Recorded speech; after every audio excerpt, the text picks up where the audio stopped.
Hello guys, আসসালামু আলাইকুম। This is Nazmul. Welcome back অল্প কিছু সময়ের জন্য। তো কেমন আছো তোমরা? আশা করি আল্লাহর রহমতে সবাই অনেক ভালো আছো। আমি আল্লাহর রহমতে অনেক ভালো আছি। তো আজকে আমরা চলে আসলাম বসিলা ব্রিজ, যা আনুষ্ঠানিকভাবে শহীদ বুদ্ধিজীবী সেতু নামে পরিচিত।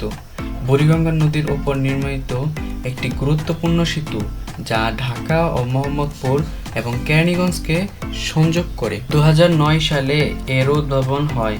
এটি রাজধানীর সাথে দক্ষিণ পশ্চিমাঞ্চলের যোগাযোগ সহজ করেছে। শহীদ বুদ্ধিজীবী সেতু মানে বসিলা সেতু, এটি নির্মাণে ব্যয় হয়েছে 80 কোটি টাকার বেশি।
তো আজকের ভিডিও এতটুকুই। ভিডিওটি ভালো লাগলে লাইক, কমেন্ট, শেয়ার করে দিবেন। আল্লাহ হাফেজ।